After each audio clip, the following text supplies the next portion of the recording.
안녕하세요. 유상민 목사입니다. 한 주간 잘 지내셨습니까? 지난 주간은 참 더웠습니다. 절기상으로 중복과 대서가 있었으니 시기상으로 제일 더울 때이기도 했습니다. 그래도 작년 이맘때는요, 비가 많이 와서 선을 했었는데 올해는 비 대신 떼약볕만 아주 뜨겁습니다. 작년 이맘때 저는 체중을 한 13kg 가량을 감량했었습니다. 하루 3끼 소식하고 매일 2시간 이상씩 걷거나 등산을 했었습니다. 섭씨 35도가 넘는 날에도 10km 이상을 걸었고요. 억수로 비가 오는 날에도 산에 올라갔습니다.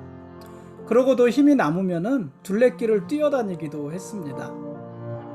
그랬더니 어느 순간부턴가 체중이 줄고 평생 짊어지고 가야 될 것만 같았던 뱃살이 빠지기 시작했습니다. 작아서 입지 못하던 옷이 오히려 헐렁해졌고 저도 비로소 맵시 있는 옷차림을 할 수가 있었습니다. 얼굴에 턱선이 생기고요. 사진을 찍어도 부담스럽지 않았습니다. 작년 연말까지는 그랬던 것 같습니다. 근데 올해 들어서 리듬이 깨졌습니다.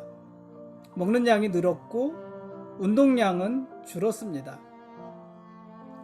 연초에는 이 길라잡이 영상 준비하느라고 운동할 짬이 없었고 그래서 몸을 움직이지 않았는데 오히려 먹는 양은 늘었었습니다. 그 결과 지금은 보시는 바와 같이 턱선이 두 개가 이렇게 하면 2개가 되었습니다. 배는 다시 남산만해졌고요. 작년 여름 기분 좋게 내놓았던 옷들은 다시 옷장 속으로 고이 모셔두었습니다.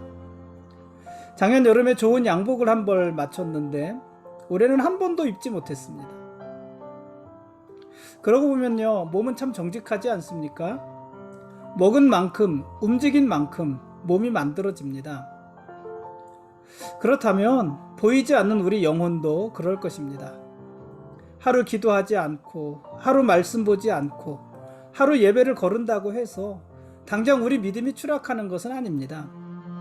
그런데 그런 횟수가 늘어나고 쌓이다 보면 어느 순간부터 우리 영혼은 나태해지고 비대해지고 연약해질 것입니다. 물론 그 반대도 마찬가지겠지요. 우리가 하루하루 매일 성경 보고 기도하고 예배 드린다고 해서 우리의 신앙이 갑자기 대단해지는 것은 아닙니다. 그런데 매일 그런 일을 반복하다 보면 어느 순간부턴가 우리 영혼이 강건해지고 우리는 견고한 믿음의 삶을 살게 될 것입니다. 오늘 우리가 읽는 이 매일 성경 읽기는 그런 의미에서 아주 중요한 것입니다. 그러므로 오늘도 하나님의 말씀을 읽기 위해 이 자리에 함께 하신 여러분 참 잘하셨습니다. 오늘 읽은 이 말씀이 여러분 평생에 살아있으면서 여러분의 삶을 윤택하게 할 것입니다. 오늘 말씀 보시겠습니다. 오늘 읽을 말씀은 예레미야 10장부터 13장까지 말씀입니다. 예레미야 10장은요, 사람이 만든 우상과 세상을 창조하신 하나님을 대조합니다. 어떤 것이 검정색이라는 것을 가장 분명하게 보이는 방법은 뭐가 있을까요? 검정색에 대해서 아무리 설명해도 소용없고요. 하얀색을 옆에 두기만 하면 됩니다. 그럼 이것이 얼마나 검정색인가 하는 것이 분명해지지 않겠습니까? 마찬가지로 이것이 얼마나 하얀색인가를 드러내는 방법은 그 하얀색에 대해서 논문을 쓰고 설명을 하는 것이 아니라 그 옆에 검정색을 가져다 대면 이것이 얼마나 하얀색인가 하는 것이 드러날 것입니다.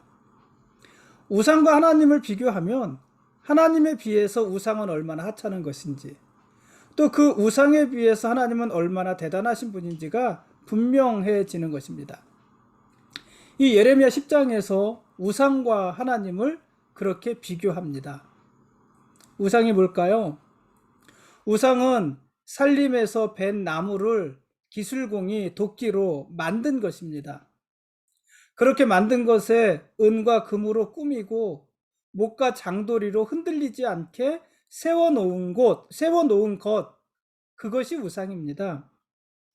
또 우상은요, 은을 다루는 사람이 조각해서 만들어 놓은 것이기도 하고요. 더러는 부어서 찍어낸 것, 만들어낸 것이기도 합니다. 그러니까 우상은요, 사람이 만든 거예요.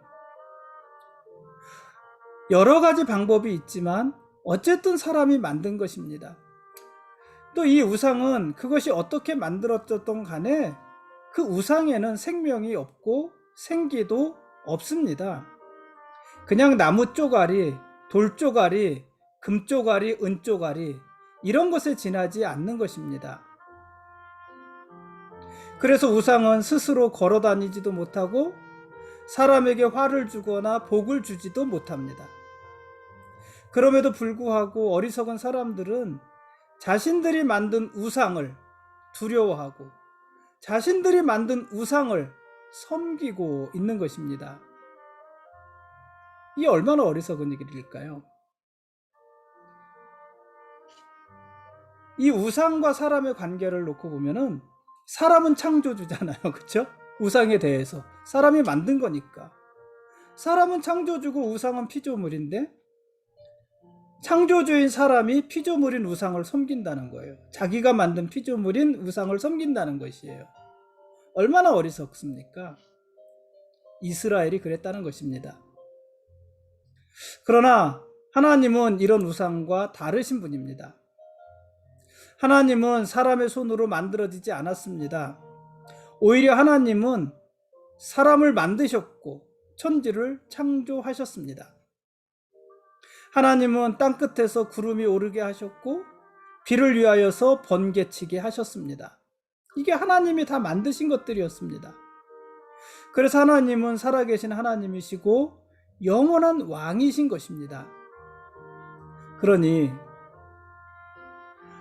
우상을 섬기느라 이런 왕이신 하나님을 버리는 일은요, 또 얼마나 어리석은 일입니까? 그러니까 우상을 섬기는 사람들은요, 자기가 돌로 만들고 나무로 만들고 금으로 만들고 은으로 만들고 사람이 만든 우상을 섬기는 것이니까 어리석고요. 그 생명 없는 생기 없는 우상을 섬기느라 하나님을 외면하고 하나님을 버리니 또 어리석은 것입니다. 어리석기 짝이 없는 것이죠. 그런데 유다 백성들이 그랬다는 것입니다. 그래서 하나님은 이런 유다 백성들을 심판하시겠다는 것입니다. 예레미야 선지자는 이런 하나님의 심판을 받아들일 수밖에 없었어요. 이스라엘을 위해서 더 이상 변명할 말이 없었다 하는 것입니다.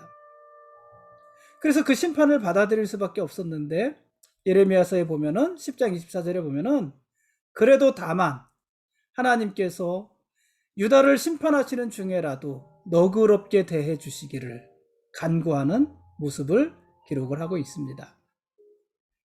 11장에서 하나님은요, 시내산과 모압 평지에서 이스라엘과 맺었던 언약을 재확인하시고 이스라엘의 불순종의 역사를 환기시키면서 이스라엘의 회개와 순종을 촉구하십니다.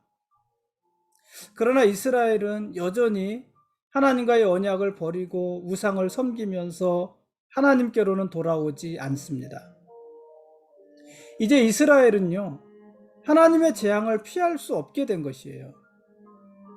죄에서 돌이키지도 않고 우상에게서 떠나가지도 않고 하나님께로 돌아오지도 않고, 그러니 이제 이스라엘은 재앙을 피할 수 없는 지경이 되었습니다. 하나님은 예레미야 선지자에게 이제 더 이상 유다 백성을 위하여 기도도 하지 말라고 하십니다. 유다 백성의 구원을 위하여 기도하지도 말아라. 네가 기도해도 나 하나님이 나 여호와가 듣지 않겠다, 이렇게 말씀하십니다. 얼마나 무서운 말입니까? 하나님께서는 악한 유다의 집에 재앙을 선포하셨습니다. 그리고 예레미야를 향해서 너는 유다를 위하여 기도하지 말라고 하신 거예요.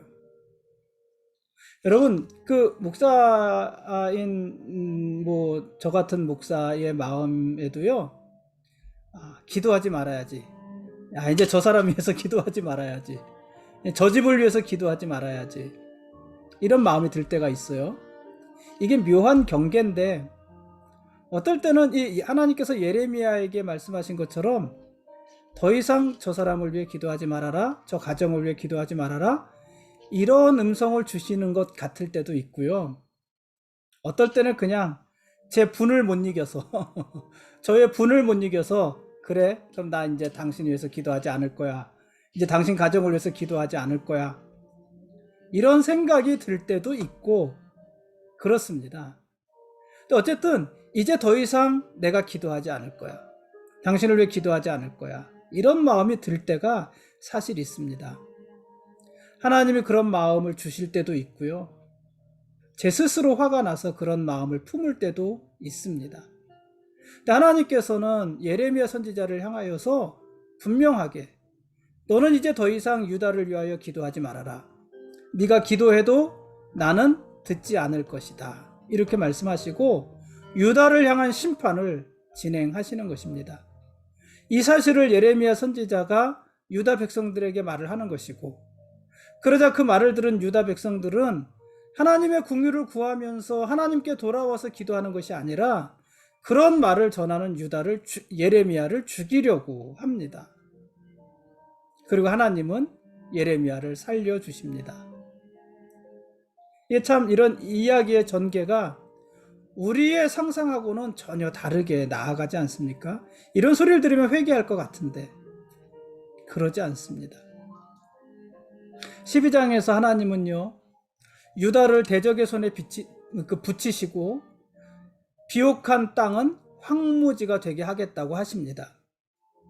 하나님은 주변 나라들이 하나님의 포도원을 황무지로 만들도록 허용하십니다. 하나님의 포도원이 어디예요? 이스라엘, 가나안이잖아요. 이스라엘 땅.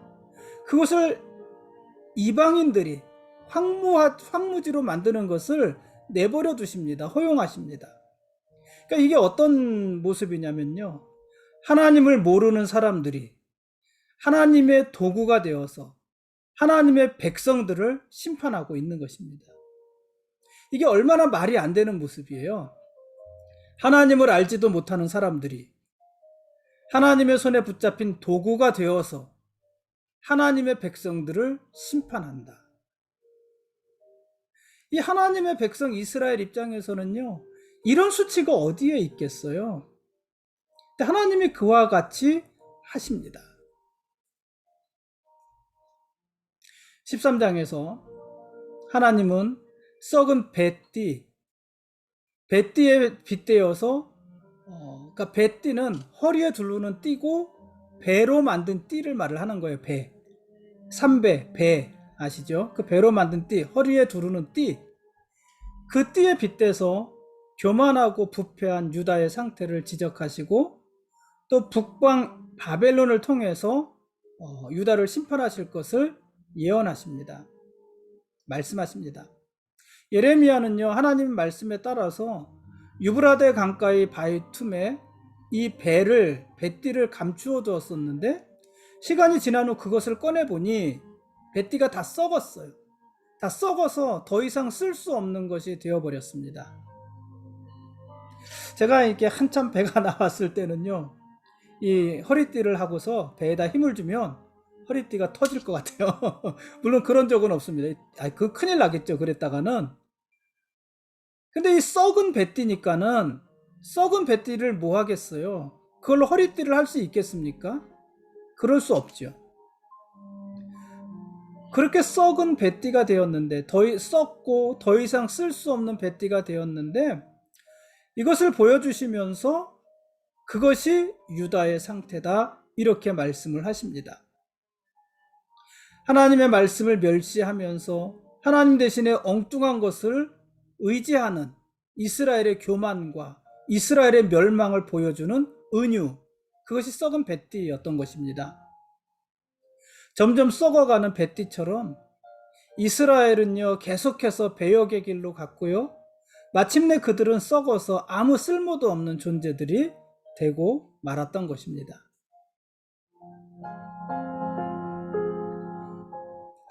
지금까지 예레미야서 10장부터 13장까지 말씀에 대한 길라잡이였습니다. 내일 읽을 말씀은요, 예레미야 14장부터 16장까지 말씀입니다. 유다는 그러니까 하나님이 북방 바벨론을 통해서 유다를 심판하겠다고 하셨잖아요. 근데 사실 이 유다와 바벨론의 관계는요, 좋은 관계였어요. 유다는 바벨론과 손을 잡았고요, 바벨론과 손을 잡아서 아수르를 견제하려고 하였습니다. 그런데 바벨론이 아수르를 아예 무너뜨려 버리죠. 멸망시켜 버리죠. 그러자 이 바벨론이, 아수르를 무너뜨린 바벨론이 계속해서 남하하면서 유다마저 점령하려고 하는 것이에요. 원래 유다가 있고 이스라엘이 있고 그 위쪽으로 아수르가 있었잖아요. 이 아수르가 이스라엘까지 다 점령을 했으니까 사실 이 아수르와 유다가 경계를 맞대고 있는 것과 마찬가지예요. 물론 북이스라엘이 있지만은 이미 아수르에게 망했고, 그래서 그 경계를 맞닥뜨리고 있는 것인데, 바벨론이 아수르를 무너뜨렸어요. 그러고 나니까 바로 맞닥뜨린 게 누구예요? 이제는 유다잖아요. 유다. 그러니까 이 유다마저 점령하려고 했던 것입니다. 화친한 나라였는데, 어제 친근했던 벗이 오늘은 서로가 칼을 겨누는 적이 된 것입니다. 눈에 보이지 않는 하나님보다 당장 눈에 보이는 강한 나라를 의지했던 유다는요, 그렇게 해서 결국 블레셋의 손에, 바벨론의 손에 망하게 되는 것입니다. 바벨론이에요, 블레셋이 아니고. 누구든지 공경에 처하면 눈에 보이지 않는 하나님보다 당장 내 눈앞에 있는 것을 더 의지하고 싶어집니다. 돈과 권력과 인맥을 총동원하면은 이 위기를 벗어날 수 있을 것 같고 살아날 수 있을 것 같은 그런 기대가 생깁니다. 그래서 하나님을 외면하고 눈에 보이는 것, 돈, 권력, 인맥, 이런 것들을 붙잡고 의지합니다. 여러분, 그러나 그것은 어리석은 일입니다. 마치 뭐와 같이 어리석은 것이었냐면, 자기가 만든 우상, 나무 쪼가리로 만들고 돌 쪼가리로 만들고 금 쪼가리로 만들어 놓은 우상, 스스로는 움직일 수도 없을 만큼 없고, 그래서 못질을 해서 고정시켜 놓아야만 되는 그 우상, 그렇게 우상을 만들고 그곳에 절을 하며 그것을 두려워하는, 그렇게 어리석은 사람들과 똑같은 행위인 것입니다. 하나님을 버리고 눈에 보이는 것들을 의지하는 행위가 그와 같다는 거예요. 그러니까 눈에 보이는 그 모든 것들이 사실은 우상인 것입니다. 유다가 의지했던 바벨론은요, 눈에 보이는 힘이었습니다. 하나님은 선지자를 통해서 이리저리 말씀하시지만 구체적으로 하나님이 눈앞에 보이지 않았잖아요. 근데 바벨론은 당장 눈에 보이는 힘이고 권력이었습니다. 그래서 그 바벨론의 손을 붙잡은 것이에요. 그런데 그 바벨론이 군대를 동원해서 유대 땅을 짓밟은 것입니다.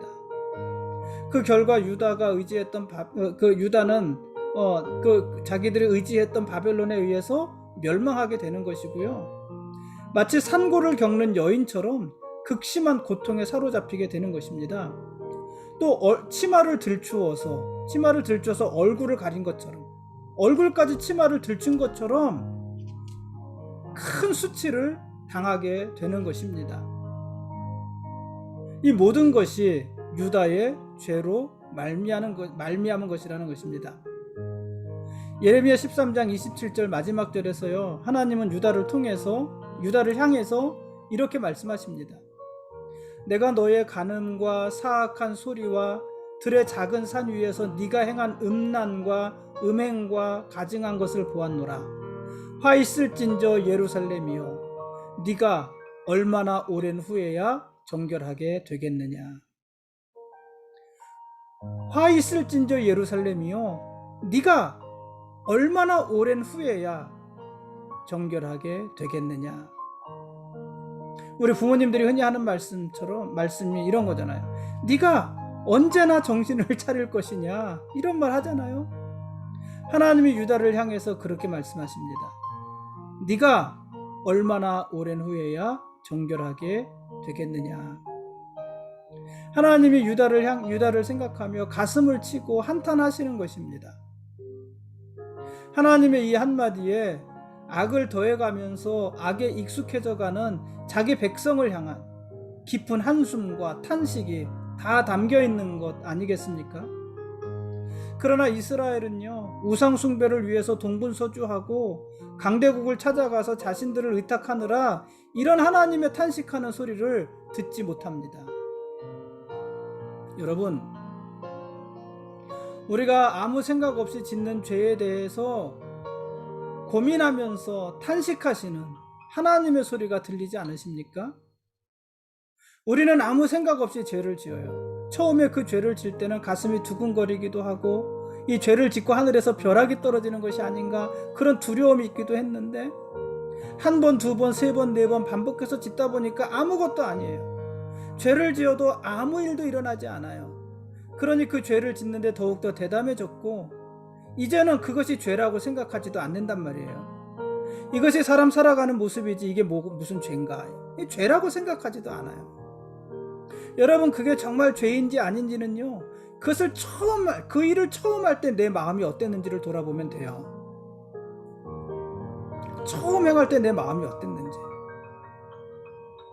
근데 그것이 계속해서 반복되면서 익숙해지고 지금은 무뎌진 거예요. 그것이 죄라고 생각하지도 않아요.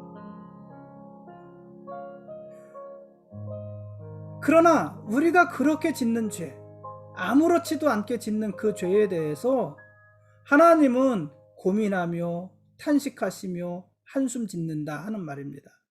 여러분, 그 소리가 들리십니까? 우리는요, 그 소리를 들어야 됩니다. 그 소리를 듣고 죄로부터 돌이켜야 됩니다. 그래야 우리가 살 수 있는 것입니다. 죄에 무뎌질수록 하나님의 소리는 들리지 않을 것입니다. 그러므로 여러분, 오늘 만일 여러분 마음속에 하나님의 소리가 하나도 들리지 않는다면 하나님의 소리를 들으려고 귀만 기울이지 마시고 여러분의 삶을 먼저 돌아보십시오. 그리고 돌이켜야 될 죄에서 속히 먼저 돌이키십시오. 그러면 하나님의 소리도 들리기 시작할 것입니다. 하나님의 소리가 들리면 우리는 살 수 있는 것입니다. 오늘은 여기까지 하겠습니다. 우리 죄에 대해서 탄식하시는 하나님, 그 하나님이 우리의 왕이십니다. 그리고 우리는 그분의 거룩한 백성들입니다. 고맙습니다.